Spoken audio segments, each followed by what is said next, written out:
before to render your final image, you need to set up some render elements that can be useful for the post-production, and also some masks that can help you to select and isolate objects during the post-production phase.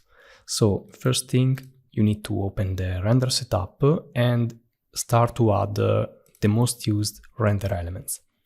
For example, you can add the reflection, refraction, z-depth. Remember that the z-depth must be set, so I will show you how to set it up. Then you can add the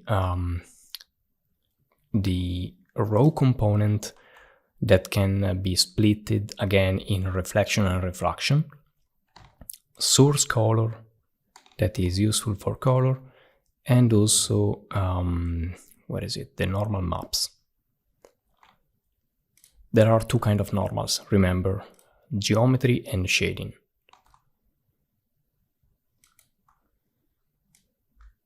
For the z-depth, you have to go onto the top view, find the camera from where you are rendering, and use the tape to calculate the distance between the camera and the last object that is visible in the scene. So here I can read this number down here. I just have to copy that number into the max value into the z-depth.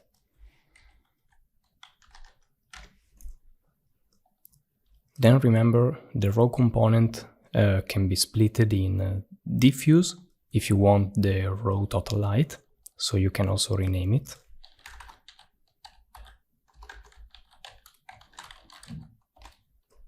And then you can add another row component. This times will be the row reflection.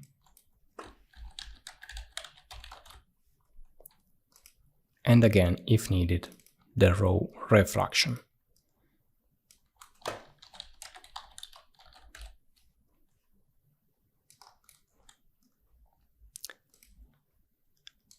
To create masks, you need to use the ID tool. It's a really powerful plugin. So it works in this way. You just have to select objects that you want to mask. So for example, I can start by adding these objects into the ID number 1. Then this object here, these two chairs, and just press the plus button. It will automatically assign the next number. This is up to you, the way you want to use this. You can split masks by material or by object or similar objects. Just make a few tests and see what's the best option for you.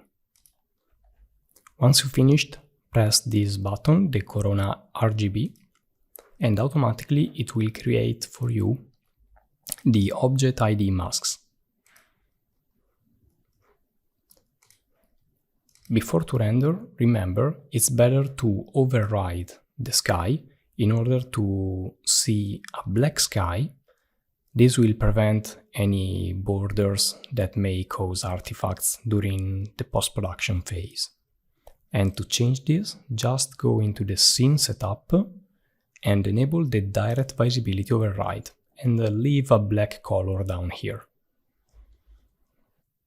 At this point, you can start your render.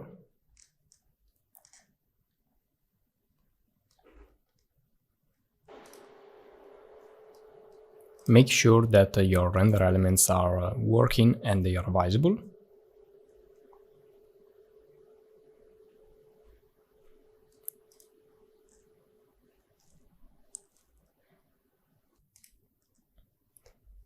When the render is finished, if you want to save a single file with all the render elements and the beauty pass inside, just click the Save button and choose as a format OpenEXR.